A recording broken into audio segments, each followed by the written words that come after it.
کیا آپ یقین کریں گے کہ ایک ایسی کتاب موجود ہے جس میں کائنات کے راز، انسان کی تخلیق، وقت کی حقیقت اور مستقبل کے اشارے سب کچھ بیان کر دیا گیا، اور وہ بھی آج سے 1400 سال پہلے؟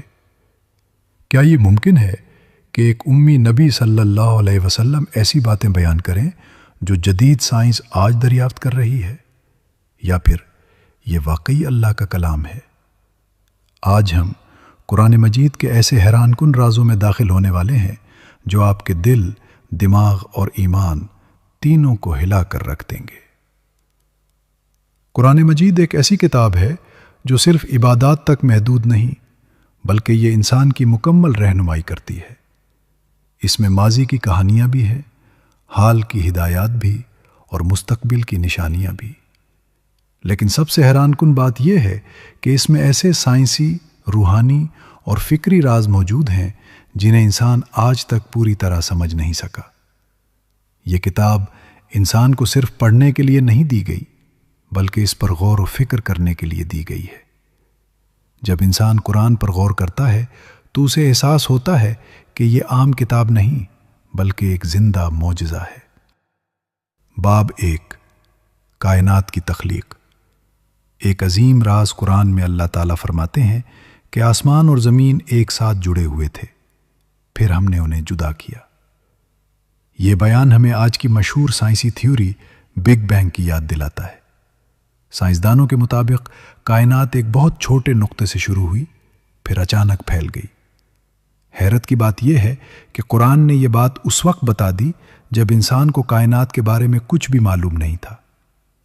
یہ ہمیں سوچنے پر مجبور کرتا ہے کہ کیا یہ علم کسی انسان کا ہو سکتا ہے؟ باب 2، انسان کی تخلیق۔ حیرت انگیز مراحل۔ قرآن میں انسان کی پیدائش کو مختلف مراحل میں بیان کیا گیا ہے۔ نطفہ، علقہ، مضغہ، یہ وہی مراحل ہیں جو آج میڈیکل سائنس ہمیں بتاتی ہے۔ ایک وقت تھا جب لوگ سمجھتے تھے کہ انسان ایک ہی مرحلے میں پیدا ہو جاتا ہے، لیکن قرآن نے پہلے ہی اس حقیقت کو واضح کر دیا۔ یہ نہ صرف ایک سائنسی حقیقت ہے، بلکہ ایک روحانی پیغام بھی ہے کہ انسان اپنی حقیقت کو پہچانے۔ وہ کچھ بھی نہیں تھا اور اللہ نے اسے عزت دی۔ باب 3، پہاڑ، زمین کی میخیں۔ قرآن میں پہاڑوں کو میخیں کہا گیا ہے۔ آج سائنس ہمیں بتاتی ہے کہ پہاڑ زمین کے اندر گہرائی تک جڑے ہوتے ہیں اور زمین کو سٹیبلائز رکھتے ہیں۔ اگر پہاڑ نہ ہوتے تو زمین مسلسل ہلتی رہتی۔ یہ حقیقت ہمیں یہ احساس دلاتی ہے کہ اللہ کی بنائی ہوئی ہر چیز میں حکمت ہے۔ باب 4، سمندروں کا راز۔ قرآن میں ذکر ہے کہ 2 سمندر ملتے ہیں مگر ان کے درمیان ایک پردہ ہوتا ہے۔ سائنس نے دریافت کیا کہ مختلف سمندروں کے پانی کی ڈینسٹی اور ٹیمپریچر مختلف ہوتا ہے، جس کی وجہ سے وہ مکمل طور پر مکس نہیں ہوتے۔ یہ منظر ہمیں اللہ کی قدرت کا احساس دلاتا ہے کہ پانی جیسی چیز میں بھی نظم اور حدود قائم ہیں۔ باب 5، لوہے کا نزول۔ قرآن کہتا ہے کہ ہم نے لوہا نازل کیا۔ سائنسدانوں کے مطابق لوہا زمین پر نہیں بنا، بلکہ یہ خلا سے میٹیورز کے ذریعے آیا۔ یہ ایک ایسی حقیقت ہے جو جدید دور میں جا کر سمجھ آئی، مگر قرآن نے پہلے ہی بیان کر دی۔ باب 6، وقت کی حقیقت۔ قرآن میں ذکر ہے کہ اللہ کے نزدیک ایک دن 1000 سال کے برابر ہو سکتا ہے۔ آج سائنس ٹائم ریلیٹیوٹی کو مانتی ہے کہ وقت ہر جگہ ایک جیسا نہیں ہوتا۔ یہ ہمیں یہ سمجھاتا ہے کہ اللہ کی دنیا ہماری سوچ سے کہیں زیادہ وسیع ہے۔ باب 7، دل اور عقل۔ قرآن میں دل کو سمجھنے کا مرکز کہا گیا ہے۔ آج تحقیق بتاتی ہے کہ دل کا اپنا نروس سسٹم ہوتا ہے اور یہ دماغ سے رابطہ رکھتا ہے۔ یہ ہمیں یہ سکھاتا ہے کہ صرف دماغ نہیں بلکہ دل بھی اہم ہے، اسی لیے نیت کا تعلق دل سے ہے۔ باب 8، شہد کی مکھی، ایک چھوٹا معجزہ۔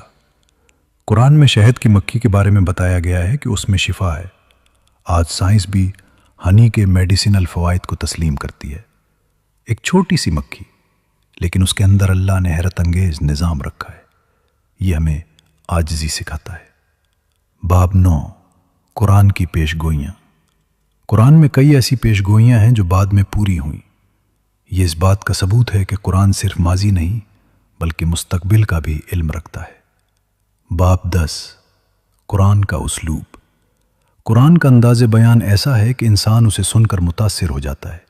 اس کی زبان، اس کی ترتیب اور اس کی گہرائی کسی بھی انسانی کتاب سے مختلف ہے۔ باب 11، غور و فکر کی دعوت۔ قرآن بار بار کہتا ہے، کیا تم غور نہیں کرتے؟ یہ ہمیں سکھاتا ہے کہ اسلام اندھی تقلید کا دین نہیں بلکہ سوچنے اور سمجھنے کا دین ہے۔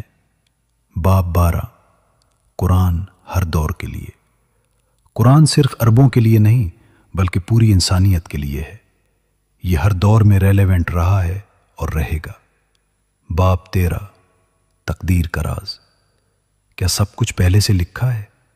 قرآن ہمیں بتاتا ہے کہ ہر چیز اللہ کے علم میں ہے، لیکن ایک سوال ہمیشہ ذہن میں آتا ہے، اگر سب کچھ پہلے سے لکھا ہے تو پھر انسان کی محنت کا کیا مطلب؟ یہی قرآن کا خوبصورت توازن ہے۔ اللہ نے تقدیر بھی لکھی ہے مگر انسان کو اختیار بھی دیا ہے۔ یہ راز ہمیں یہ سکھاتا ہے کہ ہم کوشش کریں اور نتیجہ اللہ پر چھوڑ دیں۔ باب 14، دل کا سکون کہاں ہے؟ آج انسان کے پاس سب کچھ ہے، پیسہ، موبائل، سوشل میڈیا، لیکن سکون نہیں۔ قرآن ایک سادہ جواب دیتا ہے، دلوں کا سکون اللہ کی یاد میں ہے۔ یہ کوئی فلسفہ نہیں بلکہ ایک حقیقت ہے۔ جب انسان اللہ سے جڑ جاتا ہے تو اس کے دل کا بوجھ ہلکا ہو جاتا ہے۔ باب 15، نیکی اور برائی کا انجام۔ قرآن بار بار ہمیں یاد دلاتا ہے کہ ہر عمل کا حساب ہوگا۔ ایک چھوٹی سی نیکی بھی ضائع نہیں ہوگی اور ایک چھوٹا سا گناہ بھی نظر انداز نہیں ہوگا۔ یہ تصور انسان کو ذمہ دار بناتا ہے۔ یہ ہمیں سکھاتا ہے کہ ہم اپنی زندگی کو سنجیدگی سے لیں۔ باب 16، قیامت کا منظر۔ ایک حقیقت، قرآن قیامت کے دن کو اس طرح بیان کرتا ہے کہ دل کانپ اٹھتا ہے۔ آسمان پھٹ جائے گا، زمین ہل جائے گی اور ہر انسان اپنے اعمال کے ساتھ کھڑا ہوگا۔ یہ کوئی کہانی نہیں، یہ ایک آنے والی حقیقت ہے۔ باب 17، دعا کی طاقت۔ تقدیر بدلنے والا راز۔ قرآن ہمیں سکھاتا ہے کہ دعا ایک ایسی طاقت ہے جو تقدیر کو بھی بدل سکتی ہے۔ جب انسان سچے دل سے دعا کرتا ہے تو اللہ اس کی سنتا ہے، کبھی فوراً، کبھی تھوڑے وقت بعد اور کبھی بہتر شکل میں۔ یہ ہمیں امید دیتا ہے کہ کبھی مایوس نہ ہوں۔ باب 18، گناہ اور توبہ، واپسی کا دروازہ۔ ہر انسان گناہ کرتا ہے لیکن قرآن ہمیں مایوس نہیں ہونے دیتا۔ اللہ فرماتا ہے کہ اگر تم سچے دل سے توبہ کرو تو میں تمہارے گناہ معاف کر دوں گا۔ یہ اسلام کی سب سے خوبصورت باتوں میں سے ایک ہے کہ واپسی کا دروازہ ہمیشہ کھلا ہے۔ باب 19، صبر اور شکر، کامیابی کا راز۔ قرآن ہمیں دو اہم اصول دیتا ہے، مشکل وقت میں صبر اور خوشی میں شکر۔ یہی وہ فارمولہ ہے جو انسان کو کامیاب بناتا ہے۔ باب 20، دنیا کی حقیقت، ایک عارضی سفر۔ قرآن ہمیں بار بار یاد دلاتا ہے کہ یہ دنیا عارضی ہے۔ ہم یہاں ہمیشہ کے لیے نہیں آئے بلکہ ایک امتحان کے لیے آئے ہیں۔ یہ سوچ انسان کی ترجیحات بدل دیتی ہے۔ باب 21، علم کی اہمیت۔ قرآن کی پہلی وحی ہی پڑھنے کے حکم سے شروع ہوتی ہے۔ یہ ہمیں سکھاتا ہے کہ علم حاصل کرنا ہر مسلمان پر فرض ہے، چاہے وہ دینی ہو یا دنیاوی۔ باب 22، انسانیت اور اخلاق۔ قرآن ہمیں صرف عبادت نہیں سکھاتا بلکہ اخلاق بھی سکھاتا ہے۔ سچ بولنا، وعدہ پورا کرنا، دوسروں کے ساتھ اچھا سلوک، یہی وہ چیزیں ہیں جو ایک اچھے انسان کو بناتی ہیں۔ اگر آپ چاہتے ہیں کہ آپ کی زندگی بدل جائے، آپ کا دل سکون پائے اور آپ کو سچائی کا راستہ مل جائے، تو آج سے قرآن کو صرف پڑھنا نہیں بلکہ اسے سمجھنا، محسوس کرنا اور اپنی زندگی میں نافذ کرنا شروع کریں۔ یاد رکھیں، قرآن صرف ایک کتاب نہیں، یہ اللہ کی طرف سے آپ کے لیے ایک پیغام ہے۔ گہری سوچ کا لمحہ، ذرا رک کر سوچیں، اگر قرآن واقعی اللہ کا کلام ہے تو کیا ہم اسے صرف پڑھنے تک محدود رکھ سکتے ہیں؟ بات 30 رات کی عبادت کا راز۔ رات کی خاموشی میں ایک عجیب سکون ہوتا ہے۔ جب دنیا سو جاتی ہے، جب ہر طرف خاموشی چھا جاتی ہے، تب ایک خاص لمحہ آتا ہے۔ وہ لمحہ جب بندہ اپنے رب کے سب سے قریب ہوتا ہے۔ قرآن ہمیں بار بار اس وقت کی طرف متوجہ کرتا ہے، کیونکہ یہ وہ وقت ہے جب دعائیں آسمانوں کو چیرتی ہوئی اللہ تک پہنچتی ہیں۔ رات کی عبادت، جسے تہجد کہا جاتا ہے، صرف ایک عبادت نہیں بلکہ ایک راز ہے۔ یہ راز ہر اس شخص کو معلوم نہیں ہوتا جو صرف ظاہری عبادات تک محدود رہتا ہے۔ یہ ان لوگوں کا خاص عمل ہے جو اللہ سے سچی محبت رکھتے ہیں، جو اس کے قریب ہونا چاہتے ہیں، جو اپنی تنہائی کو اللہ کے ساتھ بانٹنا چاہتے ہیں۔ جب ایک انسان رات کے آخری حصے میں اٹھتا ہے، وضو کرتا ہے اور خاموشی میں نماز کے لیے کھڑا ہوتا ہے تو وہ دنیا کی ہر چیز سے الگ ہو جاتا ہے۔ اس وقت نہ کوئی شور ہوتا ہے، نہ کوئی ڈسٹریکشن، نہ کوئی دکھاوا، صرف بندہ اور اس کا رب ہوتا ہے۔ یہی وہ لمحہ ہے جب دل کی گہرائی سے نکلی ہوئی دعا سب سے زیادہ اثر رکھتی ہے۔ بہت سے لوگ کہتے ہیں کہ ہماری دعائیں قبول نہیں ہوتی، لیکن وہ یہ نہیں جانتے کہ دعا کا ایک خاص وقت بھی ہوتا ہے۔ رات کا آخری حصہ وہ وقت ہے جب اللہ خود اپنے بندوں کو پکارتا ہے، کون ہے جو مجھ سے مانگے تاکہ میں اسے عطا کروں؟ لیکن افسوس کہ ہم اس وقت سو رہے ہوتے ہیں۔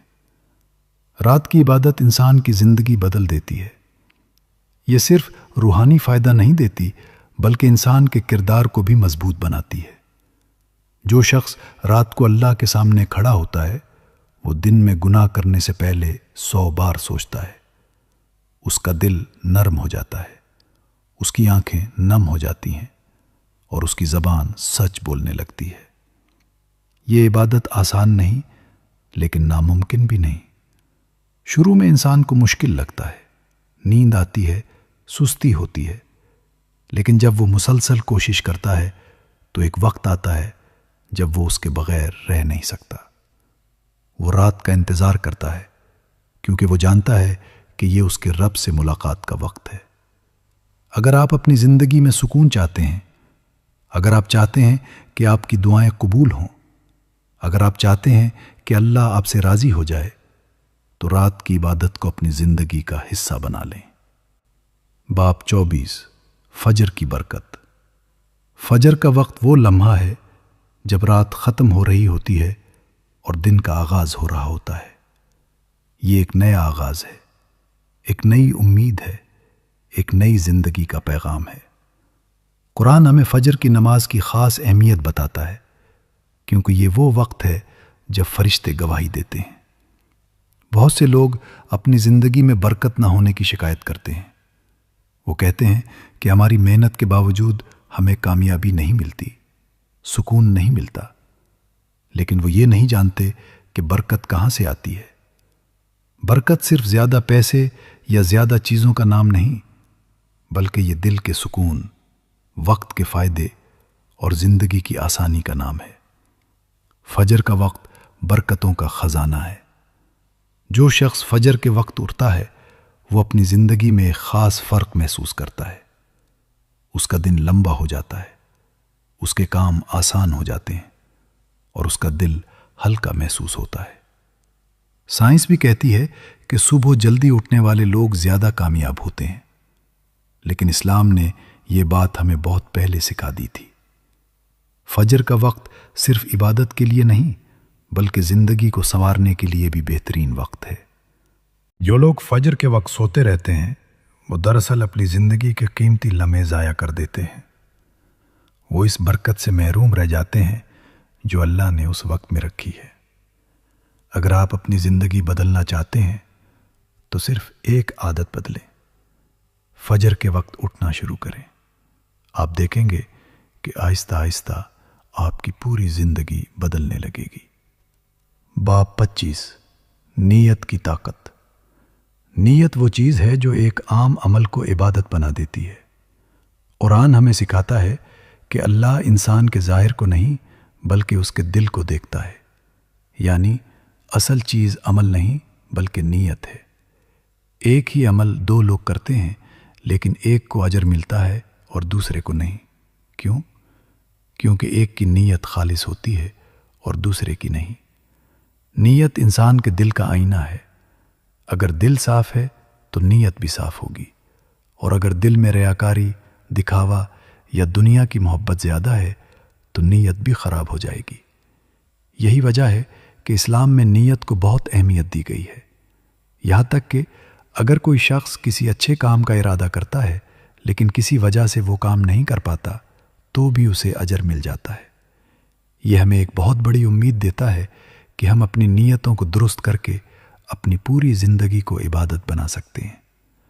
مثلا اگر آپ کام کر رہے ہیں لیکن نیت یہ ہے کہ میں حلال رزق کما کر اپنے گھر والوں کا خیال رکھوں گا تو یہ بھی عبادت بن جائے گا۔ اسی طرح اگر آپ علم حاصل کر رہے ہیں اور نیت یہ ہے کہ میں اسے لوگوں کی بھلائی کے لیے استعمال کروں گا تو یہ بھی عبادت بن جائے گا۔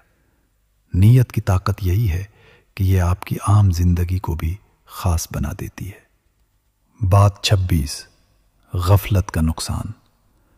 غفلت ایک ایسی بیماری ہے جو آہستہ آہستہ انسان کو تباہ کر دیتی ہے۔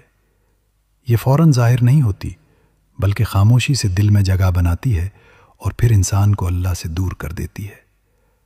جب انسان اللہ کو یاد کرنا چھوڑ دیتا ہے، جب وہ نماز کو اہمیت نہیں دیتا، جب وہ قرآن سے دور ہو جاتا ہے تو وہ غفلت میں مبتلا ہو جاتا ہے۔ غفلت انسان کو یہ احساس ہی نہیں ہونے دیتی کہ وہ غلط راستے پر جا رہا ہے۔ وہ گناہ کرتا ہے لیکن اسے برا نہیں لگتا، وہ وقت ضائع کرتا ہے لیکن اسے افسوس نہیں ہوتا۔ یہی سب سے خطرناک بات ہے۔ قرآن ہمیں بار بار جگانے کی کوشش کرتا ہے، ہمیں یاد دلاتا ہے کہ یہ دنیا عارضی ہے، کہ ایک دن ہمیں اللہ کے سامنے پیش ہونا ہے۔ اگر ہم ابھی نہ جاگیں تو شاید بہت دیر ہو جائے۔ باب 27، ہدایت کا راستہ۔ ہدایت ایک روشنی ہے لیکن یہ ہر کسی کو نہیں ملتی۔ قرآن ہمیں بتاتا ہے کہ ہدایت صرف اسی کو ملتی ہے جو اسے چاہتا ہے، جو اسے تلاش کرتا ہے۔ بہت سے لوگ قرآن پڑھتے ہیں لیکن سب کو ہدایت نہیں ملتی۔ کیوں؟ کیونکہ ہدایت صرف الفاظ سے نہیں بلکہ دل کی حالت سے ملتی ہے۔ اگر دل میں تکبر ہے، ضد ہے یا سچ کو قبول کرنے کی خواہش نہیں ہے تو ہدایت نہیں ملے گی۔ لیکن اگر دل نرم ہے، اگر انسان سچ کو تلاش کرنا چاہتا ہے تو اللہ اسے راستہ دکھاتا ہے۔ ہدایت ایک تحفہ ہے اور یہ تحفہ ہر کسی کو نہیں ملتا بلکہ اسے ملتا ہے جو اس کا حقدار ہوتا ہے۔ باب 28، عقل اور ایمان کا تعلق۔ بہت سے لوگ سمجھتے ہیں کہ ایمان اور عقل ایک دوسرے کے مخالف ہیں، لیکن حقیقت اس کے بالکل برعکس ہے۔ قرآن ہمیں بار بار سوچنے، سمجھنے اور غور کرنے کی دعوت دیتا ہے۔ اسلام اندھی تقلید کا دین نہیں ہے بلکہ یہ علم اور عقل کا دین ہے۔ جب انسان قرآن پر غور کرتا ہے تو اس کا ایمان مضبوط ہوتا ہے۔ وہ دیکھتا ہے کہ یہ کتاب صرف مذہبی نہیں بلکہ علمی بھی ہے، فکری بھی ہے اور عملی بھی ہے۔ عقل ہمیں سوال کرنے کی اجازت دیتی ہے اور قرآن ہمیں ان سوالوں کے جواب دیتا ہے۔ یہی وجہ ہے کہ جو شخص سچائی کو کھلے دل سے تلاش کرتا ہے وہ آخرکار اسلام کی طرف آتا ہے۔ باب 29، بھائی چارہ اور محبت اسلام۔ ایک ایسا دین ہے جو صرف عبادات تک محدود نہیں بلکہ ایک مکمل معاشرتی نظام بھی فراہم کرتا ہے۔ اس نظام کی بنیاد بھائی چارے، محبت اور اخوت پر رکھی گئی ہے۔ قرآن ہمیں سکھاتا ہے کہ مومن آپس میں بھائی بھائی ہیں اور یہ رشتہ خون کے رشتوں سے بھی زیادہ مضبوط ہو سکتا ہے۔ آج کی دنیا میں انسان بہت ترقی کر چکا ہے لیکن اس کے باوجود دلوں میں دوریاں بڑھتی جا رہی ہیں۔ لوگ ایک دوسرے سے جلتے ہیں، نفرت کرتے ہیں اور چھوٹی چھوٹی باتوں پر تعلقات ختم کر دیتے ہیں۔ ایسے ماحول میں اسلام کا پیغام محبت اور بھائی چارہ ایک نعمت سے کم نہیں۔ جب ایک مسلمان دوسرے مسلمان سے محبت کرتا ہے اس کے لیے اچھا سوچتا ہے، اس کی مدد کرتا ہے، تو وہ دراصل اللہ کو راضی کر رہا ہوتا ہے۔ حدیث میں آتا ہے کہ اللہ قیامت کے دن ایسے لوگوں کو اپنے سائے میں جگہ دے گا جو اس کی خاطر ایک دوسرے سے محبت کرتے تھے۔ بھائی چارہ صرف الفاظ کا نام نہیں بلکہ عمل کا نام ہے۔ یہ اس وقت ظاہر ہوتا ہے جب آپ کسی کی مدد کرتے ہیں، جب آپ کسی کی غلطی کو معاف کرتے ہیں، جب آپ کسی کے لیے دعا کرتے ہیں۔ اگر ہم اپنے معاشرے میں حقیقی بھائی چارہ پیدا کر لیں تو بہت سے مسائل خود بخود حل ہو جائیں گے۔ نفرت کی جگہ محبت لے لے گی اور دشمنی کی جگہ دوستی۔ باب 30 حلال رزق کی اہمیت۔ رزق ہر انسان کی ضرورت ہے، لیکن اسلام ہمیں صرف رزق کمانے کا نہیں بلکہ حلال رزق کمانے کا حکم دیتا ہے۔ قرآن ہمیں بار بار یاد دلاتا ہے کہ حلال اور حرام میں فرق کرنا بہت ضروری ہے۔ آج کے دور میں لوگ پیسے کے پیچھے اس قدر بھاگ رہے ہیں کہ وہ یہ بھول جاتے ہیں کہ وہ پیسہ کہاں سے آ رہا ہے۔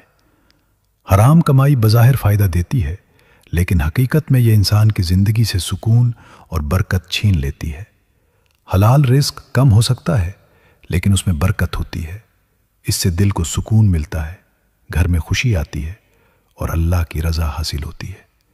ایک شخص جو حلال کمائی کرتا ہے وہ رات کو سکون سے سوتا ہے، کیونکہ اسے کسی کا حق مارنے کا خوف نہیں ہوتا، جبکہ حرام کمانے والا ہمیشہ اندر سے بے چین رہتا ہے۔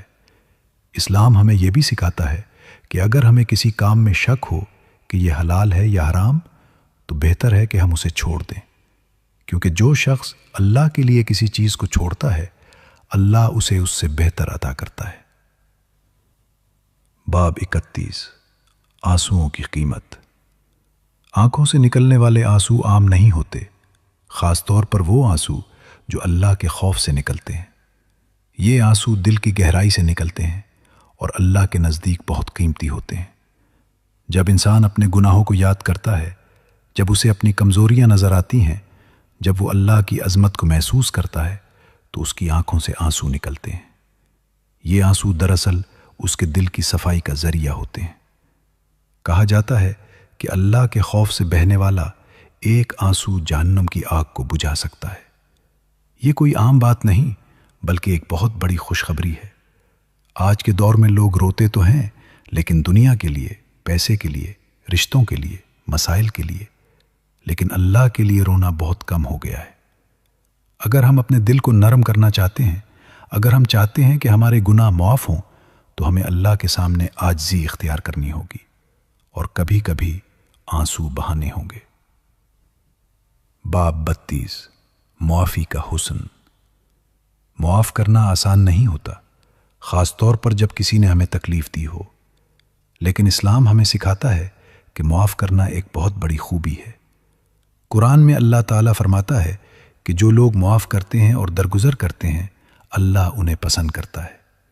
یعنی معاف کرنا صرف ایک اخلاقی خوبی نہیں بلکہ اللہ کی رضا حاصل کرنے کا ذریعہ بھی ہے۔ جب ہم کسی کو معاف کرتے ہیں تو ہم دراصل اپنے دل کا بوجھ ہلکا کرتے ہیں۔ نفرت، غصہ اور بدلہ لینے کی خواہش ہمیں اندر سے کھوکھلا کر دیتی ہے۔ معاف کرنے والا کمزور نہیں ہوتا بلکہ وہ سب سے زیادہ مضبوط ہوتا ہے، کیونکہ وہ اپنے نفس پر قابو پاتا ہے۔ اگر ہم چاہتے ہیں کہ اللہ ہمیں معاف کرے تو ہمیں بھی دوسروں کو معاف کرنا سیکھنا ہوگا۔ باب 33 انصاف کی اہمیت۔ انصاف ایک ایسا اصول ہے جس پر پورا معاشرہ قائم ہوتا ہے۔ اگر انصاف نہ ہو تو ظلم بڑھتا ہے، اور اگر ظلم بڑھ جائے تو معاشرہ تباہ ہو جاتا ہے۔ قرآن ہمیں حکم دیتا ہے کہ انصاف قائم کرو، ایون اگر وہ تمہارے اپنے خلاف ہی کیوں نہ ہو۔ یہ ایک بہت بڑا معیار ہے، کیونکہ عام طور پر انسان اپنے فائدے کے لیے انصاف کو نظر انداز کر دیتا ہے۔ ایک سچا مسلمان وہ ہے جو ہر حال میں انصاف کا ساتھ دیتا ہے، چاہے اسے نقصان ہی کیوں نہ ہو۔ انصاف صرف عدالتوں تک محدود نہیں بلکہ ہماری روزمرہ زندگی میں بھی ہونا چاہیے، گھر میں، کام پر، دوستوں کے ساتھ۔ جب معاشرے میں انصاف ہوتا ہے تو لوگ ایک دوسرے پر اعتماد کرتے ہیں اور امن قائم ہوتا ہے۔ باب 34 دنیا کی آزمائش۔ یہ دنیا ایک امتحان گاہ ہے۔ یہاں ہر انسان کو آزمایا جاتا ہے، کبھی خوشی سے، کبھی غم سے، کبھی کامیابی سے اور کبھی ناکامی سے۔ بہت سے لوگ مشکل وقت میں مایوس ہو جاتے ہیں، لیکن قرآن ہمیں سکھاتا ہے کہ ہر مشکل کے ساتھ آسانی ہے، یعنی کوئی بھی آزمائش ہمیشہ نہیں رہتی۔ اصل کامیابی یہ نہیں کہ ہم ہمیشہ خوش رہیں، بلکہ یہ ہے کہ ہم ہر حال میں اللہ پر یقین رکھیں۔ جب انسان یہ سمجھ لیتا ہے کہ یہ دنیا عارضی ہے تو وہ اپنے مسائل کو مختلف نظر سے دیکھتا ہے۔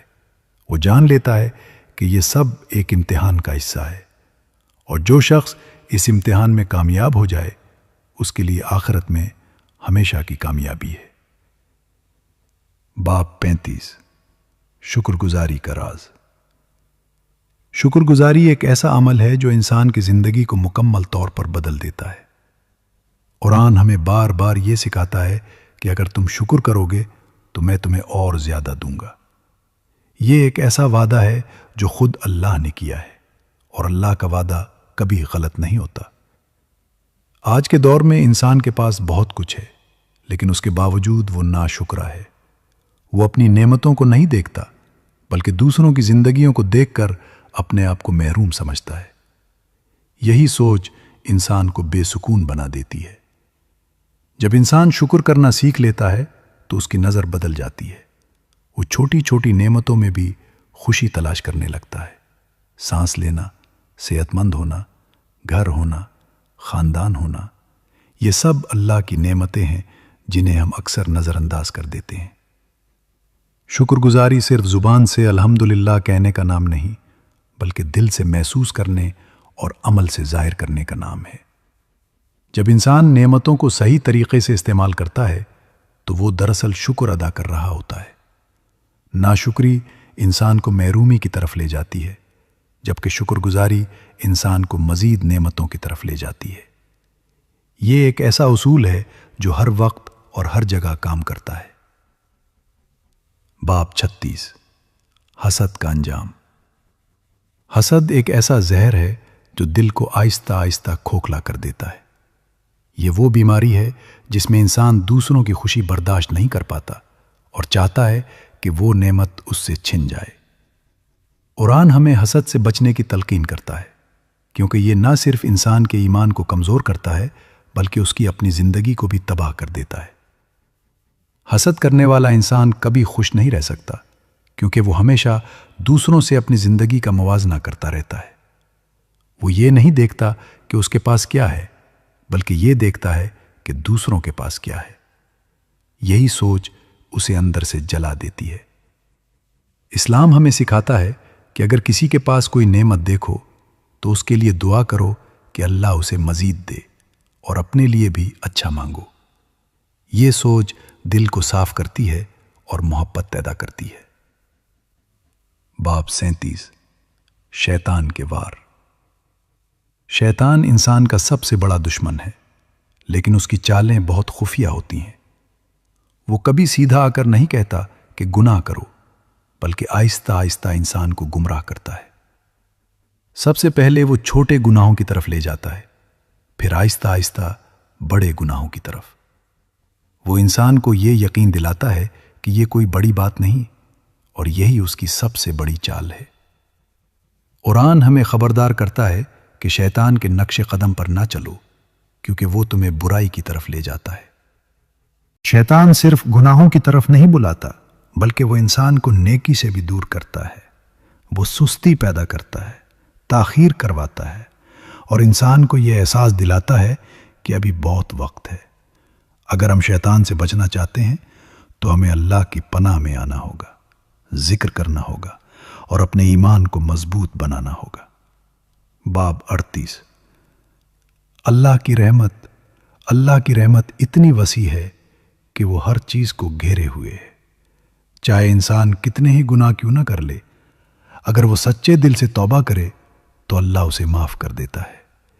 یہ ایک بہت بڑی خوشخبری ہے، کیونکہ انسان کامل نہیں ہے، وہ غلطیاں کرتا ہے، گناہ کرتا ہے، لیکن اللہ اسے مایوس نہیں ہونے دیتا۔ قرآن ہمیں بار بار یہ پیغام دیتا ہے کہ اللہ کی رحمت سے نا امید نہ ہو۔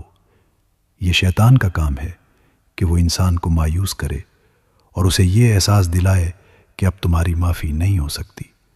لیکن حقیقت یہ ہے کہ اللہ اپنے بندے سے 70 ماؤں سے زیادہ محبت کرتا ہے۔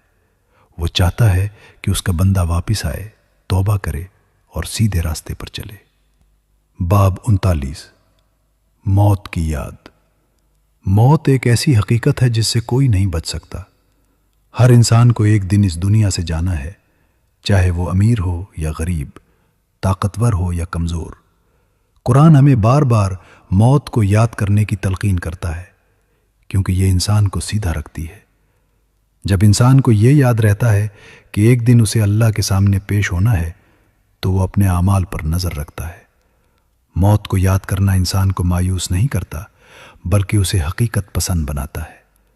وہ دنیا کی عارضی چیزوں میں زیادہ نہیں الجھتا، بلکہ اپنی آخرت کی تیاری کرتا ہے۔ جو شخص موت کو بھول جاتا ہے وہ دنیا میں کھو جاتا ہے، لیکن جو اسے یاد رکھتا ہے وہ اپنی زندگی کو بہتر بناتا ہے۔ باب 40، مسجد کی اہمیت۔ مسجد اللہ کا گھر ہے، اور یہ وہ جگہ ہے جہاں بندہ اپنے رب کے قریب ہوتا ہے۔ قرآن ہمیں مسجد کی اہمیت بتاتا ہے اور اس سے جڑنے کی ترغیب دیتا ہے۔ جو لوگ مسجد سے جڑے ہوتے ہیں ان کی زندگی میں ایک خاص سکون ہوتا ہے۔ وہ دنیا کی بھاگ دوڑ سے نکل کر ایک ایسی جگہ آتے ہیں جہاں صرف اللہ کی یاد ہوتی ہے۔ مسجد صرف نماز پڑھنے کی جگہ نہیں، بلکہ یہ ایک تربیت گاہ ہے، ایک ایسا مرکز جہاں سے انسان اپنی روح کو تازہ کرتا ہے۔ آج کے دور میں لوگ مسجد سے دور ہوتے جا رہے ہیں، اور یہی ان کے مسائل کی ایک بڑی وجہ ہے۔ جب انسان اللہ کے گھر سے دور ہو جاتا ہے تو وہ سکون سے بھی دور ہو جاتا ہے۔ اگر ہم چاہتے ہیں کہ ہماری زندگی میں برکت آئے، سکون آئے اور ہم اللہ کے قریب ہوں، تو ہمیں مسجد سے اپنا تعلق مضبوط کرنا ہوگا۔ باب 41، ذکر کی طاقت۔ انسان کا دل ایک عجیب چیز ہے، یہ بہت جلد بے چین ہو جاتا ہے، بہت جلد اداس ہو جاتا ہے اور بہت جلد تھک جاتا ہے۔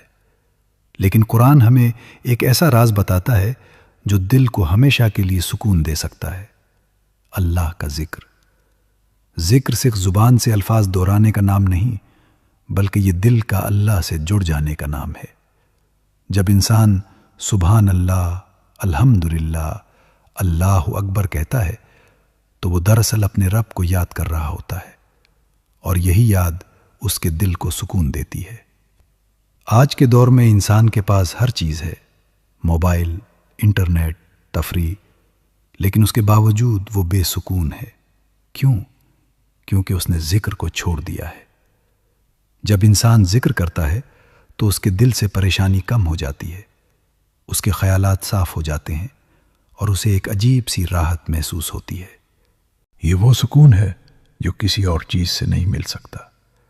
ذکر ایک ایسی عبادت ہے جو ہر وقت کی جا سکتی ہے، چلتے ہوئے، بیٹھے ہوئے، کام کرتے ہوئے، اور یہی اس کی سب سے بڑی خوبی ہے۔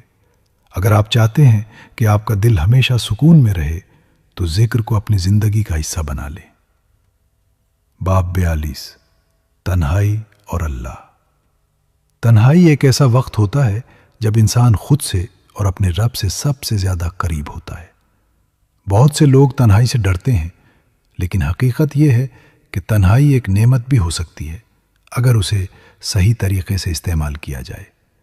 جب انسان اکیلا ہوتا ہے تو اس کے پاس سوچنے کا وقت ہوتا ہے، اپنے اعمال کا جائزہ لینے کا وقت ہوتا ہے، اور سب سے بڑھ کر اللہ سے بات کرنے کا وقت ہوتا ہے۔ قرآن ہمیں یہ احساس دلاتا ہے کہ ہم کبھی اکیلے نہیں ہیں، اللہ ہمیشہ ہمارے ساتھ ہے، وہ ہمیں دیکھ رہا ہے، سن رہا ہے اور ہمارے دل کی ہر بات جانتا ہے۔ یہ احساس انسان کو مضبوط بناتا ہے۔ وہ مشکلات میں بھی ہمت نہیں ہارتا، کیونکہ اسے یقین ہوتا ہے کہ اللہ اس کے ساتھ ہے۔ تنہائی کو ضائع نہ کریں، اسے اللہ کے قریب ہونے کا ذریعہ بنائیں۔ بات 43، جہنم کی حقیقت۔ جہنم ایک ایسی حقیقت ہے جسے قرآن بار بار بیان کرتا ہے تاکہ انسان گناہوں سے بچے۔ یہ کوئی فرضی کہانی نہیں، بلکہ ایک حقیقی انجام ہے ان لوگوں کے لیے جو اللہ کی نافرمانی کرتے ہیں۔ جہنم کی آگ عام آگ سے بہت زیادہ شدید ہوگی۔ اس میں عذاب ایسے ہوں گے جو انسان تصور بھی نہیں کر سکتا۔ یہ سب سن کر دل کانپ اٹھتا ہے، اور یہی اس کا مقصد ہے کہ انسان ڈر جائے اور سیدھے راستے پر آ جائے۔ لیکن یاد رکھیں، جہنم کا ذکر صرف ڈرانے کے لیے نہیں بلکہ بچانے کے لیے ہے۔ اللہ ہمیں پہلے ہی خبردار کر دیتا ہے تاکہ ہم اپنی زندگی کو درست کر سکیں۔ اگر ہم گناہوں سے بچ جائیں، توبہ کر لیں اور اللہ کی اطاعت کریں تو ہم اس عذاب سے محفوظ رہ سکتے ہیں۔ باب 44 جنت کی نعمتیں۔ جہاں جہنم کا ذکر ہے وہیں جنت کی خوشخبری بھی ہے۔ جنت ایک ایسی جگہ ہے جہاں ہمیشہ کی خوشی ہے، جہاں کوئی دکھ نہیں، کوئی بیماری نہیں، کوئی پریشانی نہیں۔ قرآن جنت کی نعمتوں کو اس طرح بیان کرتا ہے کہ انسان کا دل اسے حاصل کرنے کے لیے بےتاب ہو جاتا ہے۔ وہاں ایسے باغات ہوں گے جن کے نیچے نہریں بہتی ہوں گی، ایسے پھل ہوں گے جو کبھی ختم نہیں ہوں گے، اور ایسا سکون ہوگا جو دنیا میں کبھی نہیں مل سکتا۔ لیکن سب سے بڑی نعمت اللہ کا دیدار ہوگا، وہ لمحہ جب بندہ اپنے رب کو دیکھے گا۔ جنت صرف خواب نہیں بلکہ ایک حقیقت ہے، اور یہ ہر اس شخص کے لیے ہے جو ایمان لاتا ہے اور نیک عمل کرتا ہے۔ باب 45 وقت کی قدر۔ وقت انسان کی سب سے قیمتی دولت ہے، لیکن افسوس کہ زیادہ تر لوگ اسے ضائع کر دیتے ہیں۔ قرآن ہمیں وقت کی اہمیت کا احساس دلاتا ہے اور ہمیں یاد دلاتا ہے کہ ہر لمحہ قیمتی ہے۔ جو وقت گزر گیا وہ کبھی واپس نہیں آتا، اس لیے ہمیں ہر لمحے کو قیمتی سمجھنا چاہیے اور اسے اچھے کاموں میں لگانا چاہیے۔ آج کے دور میں سب سے بڑا مسئلہ وقت کا ضیاع ہے۔ سوشل میڈیا، فضول باتیں، بے مقصد سرگرمیاں، یہ سب ہمیں ہماری اصل مقصد سے دور کر دیتی ہیں۔ اگر ہم کامیاب ہونا چاہتے ہیں دنیا میں بھی اور آخرت میں بھی تو ہمیں اپنے وقت کی قدر کرنی ہوگی۔ باب 46 سیدھا راستہ۔ ہر انسان اپنی زندگی میں راستہ تلاش کر رہا ہے، کامیابی کا راستہ، سکون کا راستہ، سچائی کا راستہ۔ قرآن ہمیں بتاتا ہے کہ سیدھا راستہ صرف ایک ہے، صراط مستقیم۔ یہ وہ راستہ ہے جو اللہ تک لے جاتا ہے، جو جنت تک لے جاتا ہے، اور جو انسان کو حقیقی کامیابی دیتا ہے۔ یہ راستہ آسان نہیں لیکن واضح ہے۔ اس میں صبر چاہیے، قربانی چاہیے اور استقامت چاہیے۔ جو شخص اس راستے پر چل پڑتا ہے وہ کبھی گمراہ نہیں ہوتا۔ باب 47 ایمان کی حفاظت۔ ایمان سب سے قیمتی چیز ہے جو ایک انسان کے پاس ہو سکتی ہے، لیکن یہ بہت نازک بھی ہے۔ یہ بڑھ بھی سکتا ہے اور کم بھی ہو سکتا ہے۔ قرآن ہمیں سکھاتا ہے کہ ہمیں اپنے ایمان کی حفاظت کرنی چاہیے۔ گناہوں سے بچنا، نیکیوں کو بڑھانا اور اللہ کے قریب رہنا، یہ سب ایمان کو مضبوط بناتے ہیں۔ اگر ہم اپنے ایمان کی حفاظت نہیں کریں گے تو دنیا کی چیزیں ہمیں آہستہ آہستہ اللہ سے دور کر دیں گی۔ باب 48 اچھے دوست۔ دوست انسان کی زندگی پر بہت اثر ڈالتے ہیں۔ ایک اچھا دوست آپ کو اللہ کے قریب لے جا سکتا ہے، جبکہ ایک برا دوست آپ کو گمراہی کی طرف لے جا سکتا ہے۔ قرآن ہمیں سکھاتا ہے کہ ہمیں ایسے لوگوں کے ساتھ رہنا چاہیے جو ہمیں نیکی کی طرف بلائیں، جو ہمیں اللہ کی یاد دلائیں اور جو ہمارے ایمان کو مضبوط کریں۔ دوست کا انتخاب بہت سوچ سمجھ کر کرنا چاہیے، کیونکہ یہی لوگ آپ کی زندگی کا رخ طے کرتے ہیں۔ باب 49 آخری موقع۔ زندگی ایک موقع ہے اور یہ موقع ہمیشہ نہیں رہتا۔ ایک وقت آتا ہے جب انسان کو اس دنیا سے جانا ہوتا ہے اور پھر کوئی واپسی نہیں ہوتی۔ قرآن ہمیں بار بار یاد دلاتا ہے کہ توبہ کا دروازہ موت سے پہلے تک کھلا ہے، اس کے بعد نہیں۔ یہی وجہ ہے کہ ہمیں ابھی اسی وقت اپنے آپ کو بدلنے کا فیصلہ کرنا چاہیے۔ باب 50 کامیابی کا اصل راز۔ آخر کار سوال یہ ہے کہ کامیابی کیا ہے؟ کیا یہ پیسہ ہے، شہرت ہے، طاقت ہے؟ قرآن ہمیں بتاتا ہے کہ اصل کامیابی وہ ہے جو آخرت میں ملے، جب اللہ ہم سے راضی ہو جائے۔ دنیا کی کامیابی عارضی ہے، لیکن آخرت کی کامیابی ہمیشہ کے لیے ہے۔ جو شخص اللہ کو راضی کر لیتا ہے وہی حقیقی کامیاب ہے۔ یہ 50 ابواب صرف ایک تحریر نہیں، یہ ایک مکمل راستہ ہے، ایک مکمل پیغام ہے، ایک مکمل زندگی کا نظام ہے۔ اگر آپ نے ان باتوں کو سمجھ لیا تو آپ کی زندگی بدل سکتی ہے۔ آج فیصلہ کریں اور قرآن کو اپنی زندگی کا حصہ بنا لیں، کیونکہ یہی وہ راستہ ہے جو آپ کو سکون بھی دے گا اور کامیابی بھی۔